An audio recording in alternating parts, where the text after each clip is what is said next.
Surviving infidelity. I, 54 male, found out my dead wife, 50 female, was cheating. I honestly don't know where to start, but maybe this will make some rambling sense. I found out my dead wife was cheating when I was given my wife's personal possessions. Actually, I got them back in August, but I couldn't bear to go through them until today. In the bag was some clothes and the necklace I had bought her for our 15th year anniversary, and as I pulled it out of the bag I broke down and was reduced to a crying mess. When I finally regained a semblance of sanity, I looked at the rest of it and I found her phone. After charging it, I got into it and was just looking around at the photos she had taken for pictures of us and our 3 girls I knew she had taken on our last vacation. Going through the photos, I eventually ran into one she had taken of her chest while laying down with someone I originally believed was me doing the nasty. It was a really low light picture and wasn't clear at all. Then there was a video of a black screen. I'm guessing that the camera was lens down, but it recorded the audio and it was my wife talking dirty and saying encouraging things to her partner, who I learned was a friend of ours a moment later when I heard her say his name. I turned it off and was ill for a good hour in the bathroom. Later, I checked the date on the file and it was less than a month before she had fallen into a diabetic coma for 8 months before she passed away 2 months after coming out of the coma, with no knowledge of who anyone was. She passed on the day after her birthday party that we had, even though she didn't know who even her kids were. We had met on Yahoo Personals. Yes, I'm old. We had known each other in high school and she had said she had a crush on me because I had been a football player, and after a play where I had crushed 2 of the other players and had then helped them up after the play was over. She said she saw that I was a beast, but I was also kind and that made her heart flutter. I admitted I was a bit embarrassed, but she said that she liked it when I blushed. We dated for a year and I decided that she was the one. I had talked to a friend I knew at the Boston Diamond Exchange and spent a small fortune on a bright blue square cut diamond, and had it put into a custom ring. She said yes and we started plans for the wedding, and as soon as we had all the plans settled, we learned she was pregnant. It was a close call, but we got married before our first daughter arrived and we moved into our new home. 11 months later, daughter number 2 was born, Irish twins, and 2 years later number 3 made her entrance. Right before our youngest was born, I went to get the bullets taken out of the gun, so to speak, and when I was finally feeling better we had planted a seed. But we were laughing about the youngest being our miracle baby. After the return to a crazed normal in the house, my wife said we needed to talk. That's never good, so I was starting to panic about our youngest being mine, etc. But she surprised me by saying that she is bi, and wanted to ask me if I would be willing to let her have another woman as long as I knew her and approved. After mulling it over, I set some conditions. I had to meet her, she had to have a clean STI test, and I had to be there. I wasn't going to interfere or join in, but I was going to be there. We agreed, and after about 6 months we bumped into a woman I knew, and it turned out that she was up for it because she was bi as well. So after another month later, she turned up with the paperwork and we had a great time. I didn't join in and my wife was appreciative to me after. Our friend wound up staying with us 3 months later and she helped with the kids, and eventually we all got together a month after that, and she was with us for 6 years until her dad got real sick and she needed to move back home to take care of him. A short time before our 17th wedding anniversary, my wife fell into a diabetic coma, and even though she came out of it 8 months later, it wasn't her that woke up.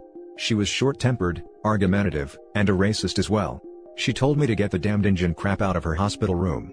We are both 1/4 Native American. It was so bad I had to drag my kids in to see her because they said that it wasn't their mom there. Then one night, I got a call to come to the rehabilitation hospital because my wife was really sick. I drove there breaking about 57 traffic laws to get there, and when I ran into the ward the nurse told me she had passed quickly. I was a wreck for a couple of weeks, and I have to thank my girls for being so supportive, even though they were a wreck as well. I had thought that I had done my grieving for the loss of my wife when I was first told she would never wake from the coma, and again when I realized that the person we got back just wasn't my wife. And yet again when I got her things. Now I feel just so empty and I really don't know what to do or say. I will never tell the kids as they don't need to know that about their mom, but I have called her partner in crime and talked to him. At first he wouldn't admit it, but after I played the video file for him to hear, he came clean. It had been 2 times and she had told him it was a mistake and she loved me more than anything, so they would never see each other again. I told him to never let me see him again because I don't know what I'd do to him, but that I would not be going after him since it was over. I just don't know what to do or think. On one hand, I remember all for the amazing years we had, but on the other, I wonder if there was anything I don't know about. My girls know something is wrong, but I can tell them it is just that I'm sad about their mom and they will accept that because it will be true. I have given my wife's necklace to our oldest, and a couple more from her jewelry to the other 2. I go from sad, to blind rage, to wanting to eat a bullet. Never will because of the girls. I can't stop crying and switching to beating the heavy bag in the garage. When we decided to get married, I also quit drinking, and it has been over 18 years since I've had a drink, and I have never wanted one more than I do right now. Sorry about the length/rant, but it's good to at least get that out there.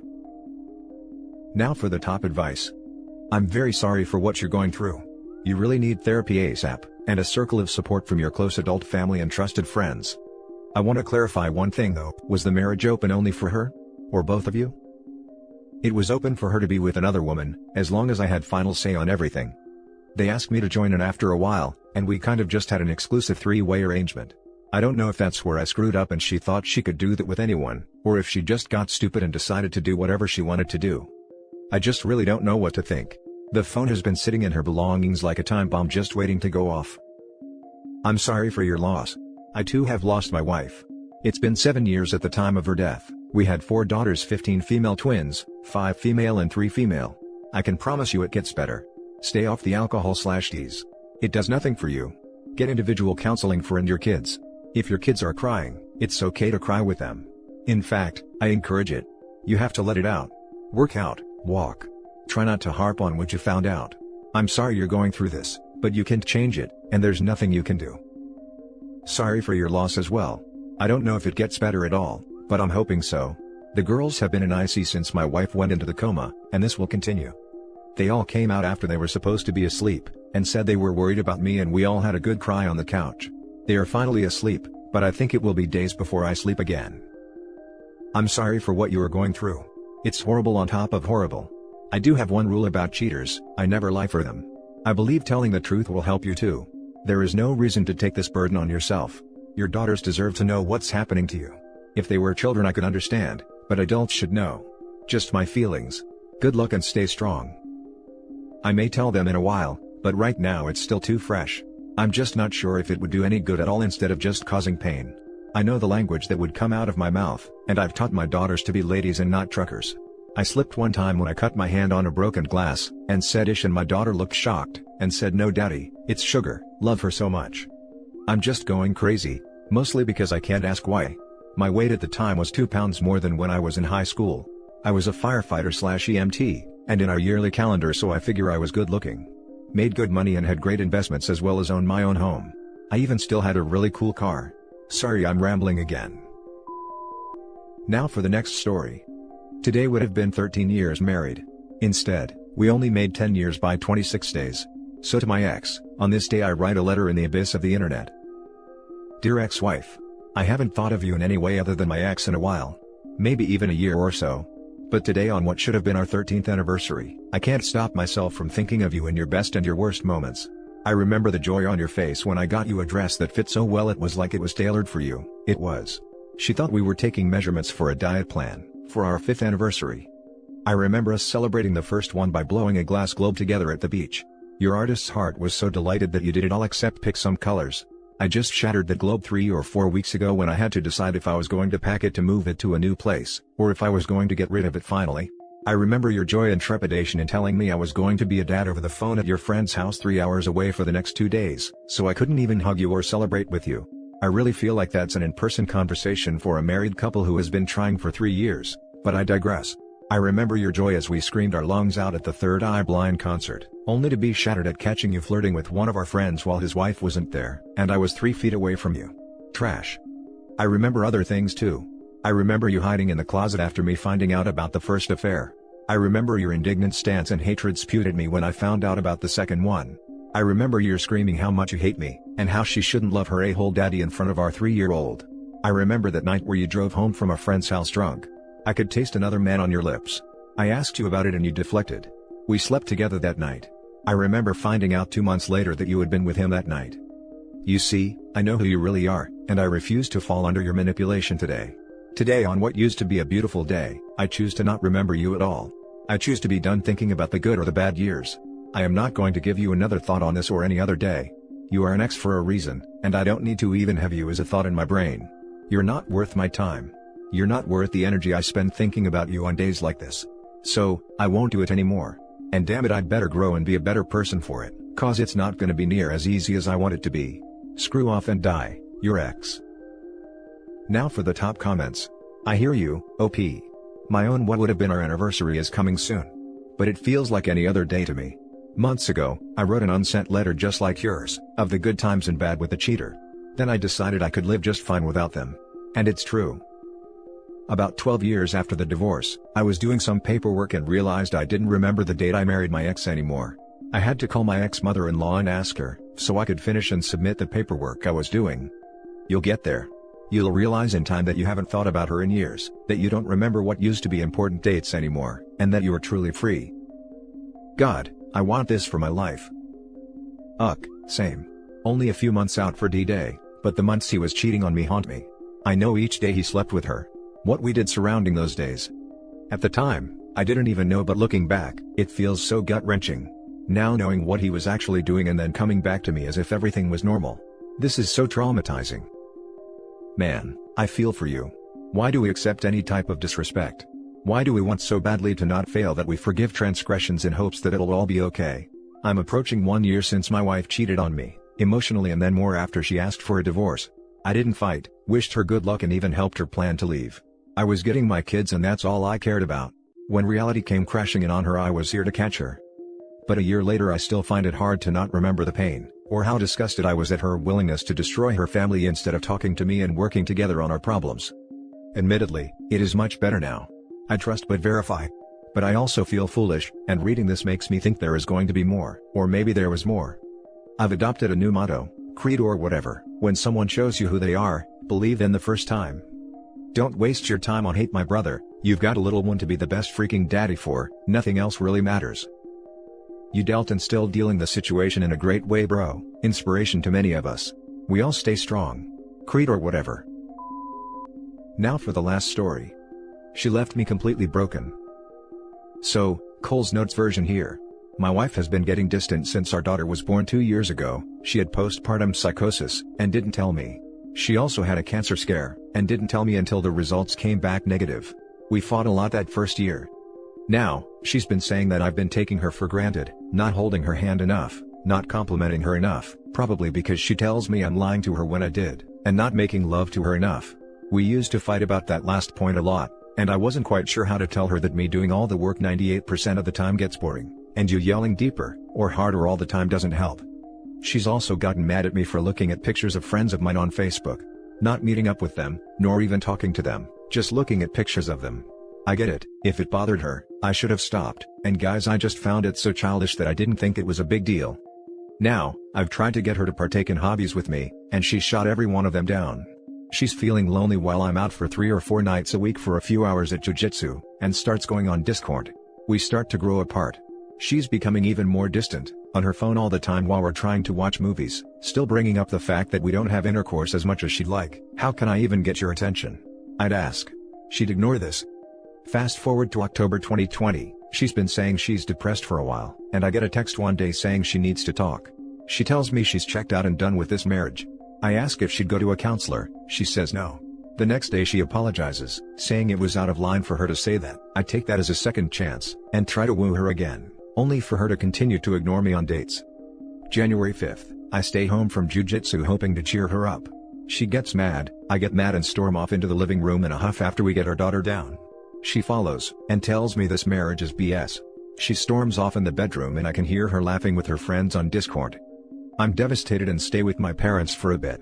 This is Tuesday, I come back to see my daughter Saturday. She says she misses me, then when we put our daughter to bed, she says we should be roommates.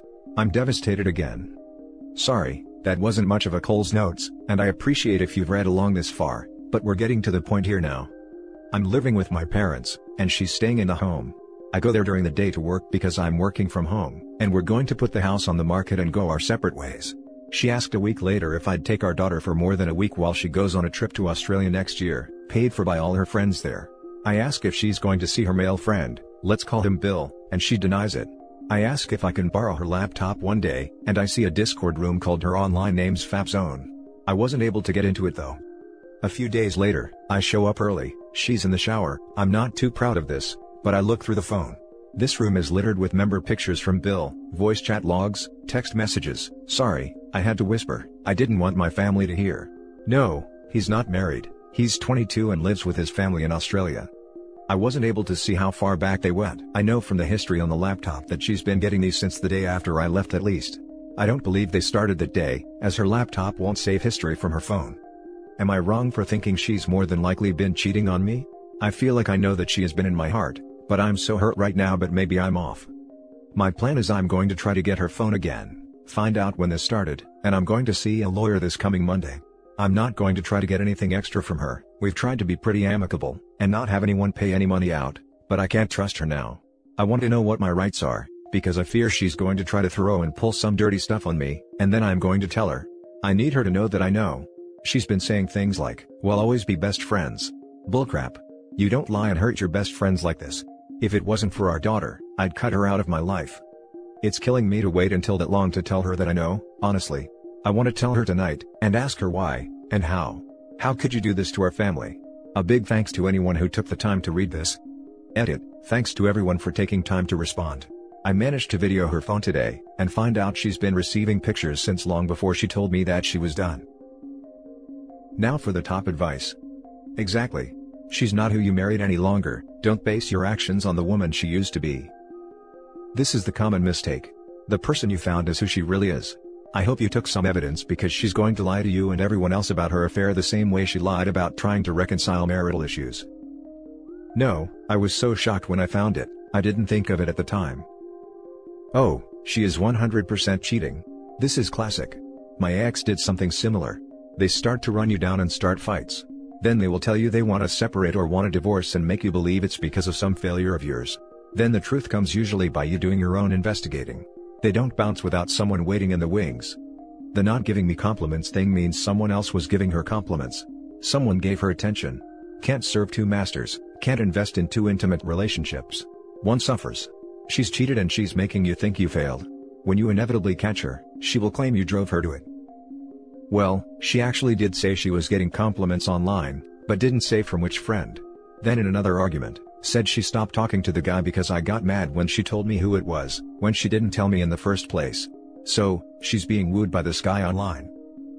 Let her know when you tell her that y'all are no longer anything but co-parents from that point forward. Gray rock her completely from that day forward, and don't entertain conversations not about the child. I actually said that to her Friday night, but I've already gone back on it. And I'm unsure how to proceed with it in regards to our child. I'd have to be somewhat civil with her around our daughter, right? And that's it for this video, guys. If you have thoughts to share, leave a comment below. Don't forget to hit like and subscribe if you like this content. I'll catch you in the next one. Good day, everyone.